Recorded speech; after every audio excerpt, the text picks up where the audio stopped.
தமிழகத்தில் 10 மற்றும் 11ஆம் வகுப்பு பொதுத் தேர்வு முடிவுகள் மே 16ஆம் தேதி வெளியாகும் என தமிழக பள்ளிக் கல்வித்துறை அறிவித்திருந்த நிலையில் இன்று காலை 10 மற்றும் 11ஆம் வகுப்பு தேர்வு முடிவுகள் வெளியானது. அதன்படி 10ஆம் வகுப்பு பொதுத் தேர்வு எழுதிய 23,769 தனித் தேர்வர்களில் 9,616 பேர் தேர்ச்சி பெற்றுள்ளனர்.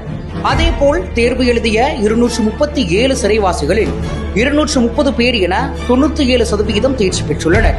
மேலும் தேர்வு எழுதிய 12,290 பேர் மாற்றுத்திறனாளி மாணவர்களில் 11,409 பேர் தேர்ச்சியடைந்துள்ளனர்.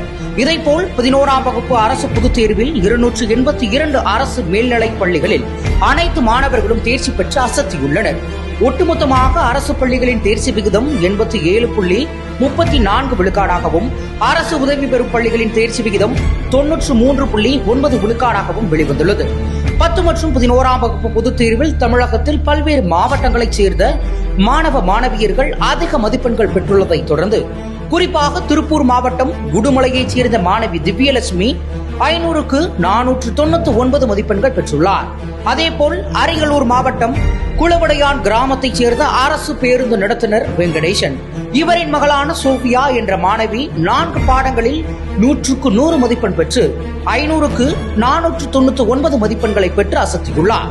முந்தைய காலகட்டங்களை விட தற்பொழுது வெளிவந்துள்ள 10 மற்றும் 11ஆம் வகுப்பின் தேர்ச்சி முடிவுகளில் அதிக அளவில் தேர்ச்சி விகிதம் அதிகரித்துள்ளது. முன்னதாக வெளிவந்த 12ஆம் வகுப்பு பொதுத் தேர்வு முடிவுகளில் ஆதி திராவிட மாணவர்கள் 96% தேர்ச்சி பெற்றிருந்தவையை தொடர்ந்து தற்போது வெளிவந்துள்ள 10ஆம் வகுப்பு பொதுத் தேர்வில் மொத்தமாக உள்ள 206 ஆதி திராவிட நிலப்பள்ளிகளில் 97 ஆதி திராவிட நிலப்பள்ளிகள் 100% தேர்ச்சி பெற்றுள்ள எனவும் மொத்தமாக 90.52 விழுக்காடு மாணவர்கள் தேர்ச்சி பெற்றுள்ளதாக தெரிவிக்கப்பட்டுள்ளது. பல்வேறு மாவட்டங்களைச் சேர்ந்த மாணவர்களும் அனைத்து பாடங்களிலும் 100க்கு 100 மதிப்பெண்கள் எடுத்து சாதனை படைத்துள்ளதற்கு சமூக வலைதளங்களில் நெட்டிசன்கள் தங்களது கருத்துக்களையும் பாராட்டுகளையும் தெரிவித்து வருகின்றனர்.